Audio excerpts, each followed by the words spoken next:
बिहानदेखि रामको दिमागमा एउटा मात्र कुरा खेलिरहेको हुन्छ, रिजल्ट आयो कि आएन। उसको मुटु सामान्य भन्दा ठकठक गरिरहेको हुन्छ। अन्त्यमा उसको मोबाइलमा नोटिफिकेसन आउँछ, रिजल्ट आयो अरे।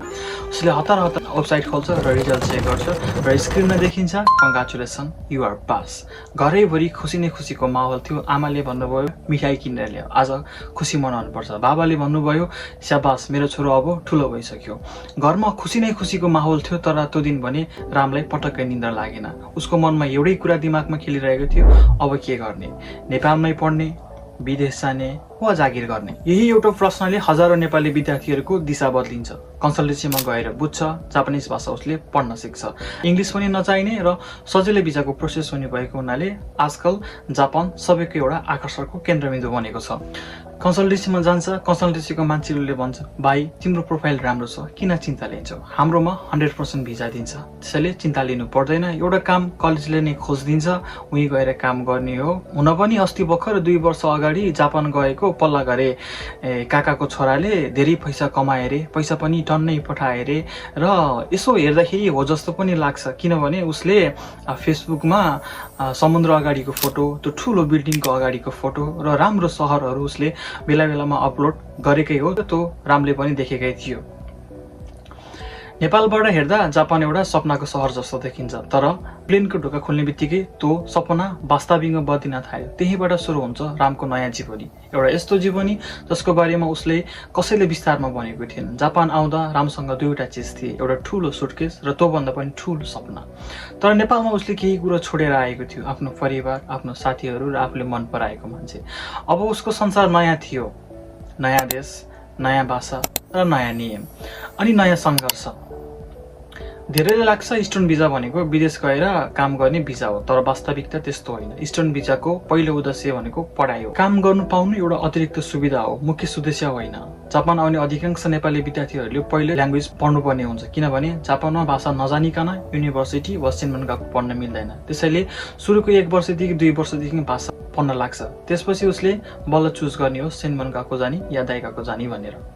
स्टुडेन्ट भिजामा विद्यार्थीले सामान्यतः हप्ताको 28 घण्टासम्म पार्ट टाइम गर्न अनुमति दिन्छ। लामो बिदा छ भने हप्ताको 40 घण्टा पनि काम गर्ने अनुमति छ। तर एउटा कुरा सम्झिनुहोस्, जापान तपाईँ काम गर्न आएको होइन, पढ्न बोलाएको हो। धेरैले सोच्छन् जापान पुगेपछि पैसै पैसा हुन्छ, तर त्यो वास्तविकताभन्दा फरक छ। घर भाडा, खाना, ट्रेन, मोबाइलको पैसा, होकेन, स्वास्थ्य बिमा भनिन्छ, ट्याक्स, सबै खर्च जोड्दा कमाएको पैसा सजिलै बचत नहुन पनि सक्छ। रातको 12 बजे काम सकेर कोठामा फर्किँदा एउटा सानो कोठा, फ्रिजमा राखेको चिसो खाना र त्यसलाई तताएको माइक्रोवेभ अनि मोबाइलको स्क्रिनमा आमाको मिस कल। त्यही बेला रामलाई पहिलोपटक के महसुस हुन्छ भने विदेश कमाउन आउनु मात्र होइन, परिवारबाट टाढा बस्न झन् गाह्रो हुन्छ भन्ने कुरा हुन्छ। जापानिज भाषा एउटा विकल्प होइन, यो त एउटा आवश्यकता हो। भिसा नआउँदा कामहरू नपाउन सक्छ, राम्रो कामहरू नपाउन सक्छ र दैनिक जीवनै गाह्रो हुन्छ, किनभने यहाँ जापानमा जापानिजहरूले जापानिज भन्दा इङ्ग्लिसहरू धेरै नै कम बुझ्ने भएको हुनाले तपाईँले फर्स्ट प्रायोरिटी भनेको जापानिज भाषा मात्रै हो। र धेरै विद्यार्थीले एउटै गल्ती के गर्छन् भने पहिला पैसा कमाउँछु अनि पढाइ गरौँला, त्यही एउटा सोचले धेरै पढाइ बिग्रिन्छ। स्टुडेन्ट भिजाको आधार नै पढाइ हो, त्यसैले काम र पढाइ बीच सन्तुलन मिलाउनु अत्यन्त आवश्यक हुन्छ। रामको कथा केवल रामको कथा मात्र होइन, यो हजारौं विद्यार्थीको कथा हो। कसैले सफलता पाउँछन्, कसैले सङ्घर्ष गर्छन्, तर एउटा कुरा के सामान हुन्छ भने विदेश सपना पुरा गर्न केवल पैसा मात्र पर्याप्त हुँदैन। अनुशासन चाहिन्छ, धैर्य चाहिन्छ र त्योभन्दा पनि ठुलो कुरा भन्दा म आफू किन आएको छु भन्ने कुराहरू कहिले पनि बिर्सनु हुँदैन। जापान अवसरको देश हो, तर यो अवसर केवल तयार भएका मान्छेहरू मात्र समात्न सक्छ।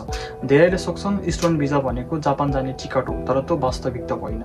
स्टुडेन्ट भिजा एउटा जिम्मेवारी हो, एउटा अवसर हो र अनि एउटा परीक्षा पनि हो। जापानले तपाईँले त्यहाँ पैसा कमाउन बोलाएको होइन, तिनीहरूले तपाईँहरूलाई पढ्न बोलाएको, यसैले त्यसको नाम स्टुडेन्ट भिजा छ। एयरपोर्टमा पुगेपछि तपाईँले एउटा कार्ड दिन्छ जसको काम जाइरो कार्ड अर्थात् रेसिडेन्स कार्ड। त्यसको मतलब तपाईँ जापानमा बस्न योग्य हुनुहुन्छ भन्ने कुरा कार्ड। त्यसपछि जापानिज स्कुलबाट सेन्सीहरू यानि टिचरहरू तपाईँले लिन आउँछ। जब त्यो बसमा फर्किँदै गर्दा रामलाई एउटा कुरा पनि थाहा थिएन, उसको दैनिक जीवन अब कस्तो हुन्छ भनेर। बिहान नेपालमा जस्तै उठ्ने, कलेज जाने र बेलुका साथीहरूसँग घुम्ने, अब यो जीवन सकियो। जापान आउने नेपाली विद्यार्थीहरूको पहिलो गन्तव्य विश्वविद्यालय भने होइन, पक्कै जापानिज क्लास हो। किनभने जापानिज भाषा बिना जापानमा पढ्न पनि गाह्रो हुन्छ, काम गर्न पनि गाह्रो हुन्छ। अनि भविष्य बनाउनु त झनै गाह्रो। त्यसैले सुरुका महिनाहरू रामको जीवन अक्षर चिन्ने बच्चाहरू जस्तै हुन्छ। आ इ उ ए ओ, फेरि काफी, फेरि इक्जाम, फेरि होमवर्क, फेरि नयाँ भाषा। बिहानै 6 बजेको अलार्म, हतार हतार उठ्छ, ट्रेन समाउँछ, बिहान 9 बजेदेखि ल्याङ्ग्वेज क्लास, नयाँ शब्द, नयाँ व्याकरण। टिचरले जापानिजमै पढाउनुहुन्छ। सुरुमा केही हप्ता रामले केही पनि बुझ्दैन, तर उसले हार भने पक्कै मान्दैन। दिउँसो क्लास सकेपछि ऊ घरमा गएर आराम गर्ने समय हुँदैन, किनभने उसको अर्को जिम्मेवारी सुरु हुन्छ, पार्ट टाइम जब। स्टुडेन्ट भिजामा सामान्यतः हप्तामा 28 घण्टासम्म काम गर्न पाइन्छ। तर सोच्नुहोस्, 28 घण्टा भनेको एउटा केवल नम्बर मात्र होइन। यो 28 घण्टाभित्र उसले आफ्नो घरबाट तिर्नुपर्ने हुन्छ, खाना पकाउनु पर्ने हुन्छ, खाना किन्नुपर्ने हुन्छ, मोबाइल चलाउनु पर्ने हुन्छ र अर्को सेमिस्टरको लागि पैसा पनि जम्मा गर्नुपर्ने हुन्छ। सुरुमा अलमोस्ट नेपालीहरूले काम गर्ने भनेको कम्बिनी स्टोर, रेस्टुरेन्ट, बेन्तो, वेयर हाउसकिपिङ अनि बेड मेकिङ, क्लिनिङ र सुपरमार्केट जस्तो कामहरूमा काम गर्न पाइन्छ। काम सानो हुँदैन, तर के ठुलो हुन्छ भने जीवनको पहिलो कमाइ। काम सकिन्छ, बाहिर हिउँ परिरहेको हुन्छ, राम स्टेसनबाट एक्लै हिँडिरहेको हुन्छ, मोबाइलमा मम्मीको मेसेज आउँछ, बाबु खाना खाए। उसले जवाफ दिन्छ, खाएँ। तर वास्तवमा उसले एउटा ओनिगिरी मात्र खाएको हुन्छ। ओनिगिरी भनेको यस्तो हो है, किनभने महिनाको बजेट मिलाउनु पर्ने हुन्छ। त्यही ठाउँमा धेरै विद्यार्थीहरूको जीवन मोडिन्छ। कोही सोच्छन् अलि धेरै काम गरौँ, कोही सोच्छन् अझ धेरै पैसा कमाउँ। तर धेरै काम गर्दा क्लास छुट्न सक्छ, होमवर्क गर्ने टाइम हुँदैन, पढाइलाई मात्र फोकस गर्न सकिँदैन। त्यसैले भाषा कमजोर हुन्छ अनि विद्यार्थी भएर आएको मान्छे केवल कामदार जस्तो मात्र जीवन बिताउन थाल्यो भने उसको सबैभन्दा ठुलो गल्ती हो। अब प्रश्न आउँछ, ल्याङ्ग्वेज सकेपछि के गर्ने? ल्याङ्ग्वेज राम्रो भयो भने तपाईँले मनमन गएको या दाइगएको पढ्न सक्नुहुन्छ। त्यसको लागि आइटी सेक्टर हुन्छ, होटल म्यानेजमेन्ट, नर्सिङ, बिजनेस र एनिमेसन। यो हरेक कुराहरू तपाईँले पढ्न पाउनुहुन्छ। अनि त्यो पढाइ पुरा भएपछि जापानिज कम्पनीमा फुल टाइम जागिर खोज्ने काम सुरु हुन्छ, जसलाई सिउसोकु खाचुतो पनि भनिन्छ जापानमा।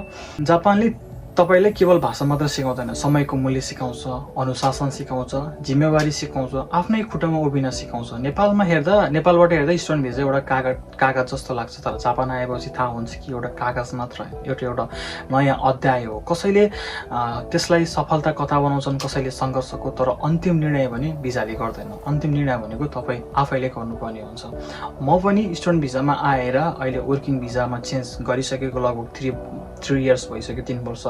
यो अन्तरालमा मैले गरेको केही गल्तीहरू पनि म आज तपाईँले सेयर गर्छु।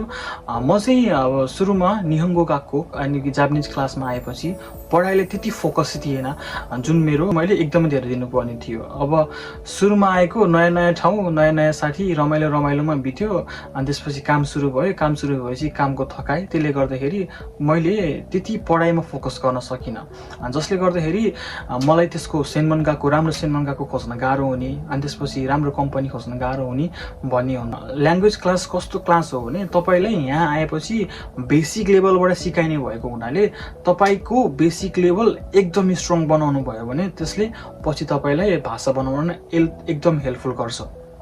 त्यसैले म चाहिँ के भन्छु भने तपाईँले यो 2 वर्षको जुन पिरियड छ जापानिज ल्याङ्ग्वेज क्लास, त्यसलाई चाहिँ एकदमै धेरै फोकस गरेर ल्याङ्ग्वेजलाई फोकस गर्नुभयो भने तपाईँको ल्याङ्ग्वेज त अभियसली बन्छ नै बन्छ।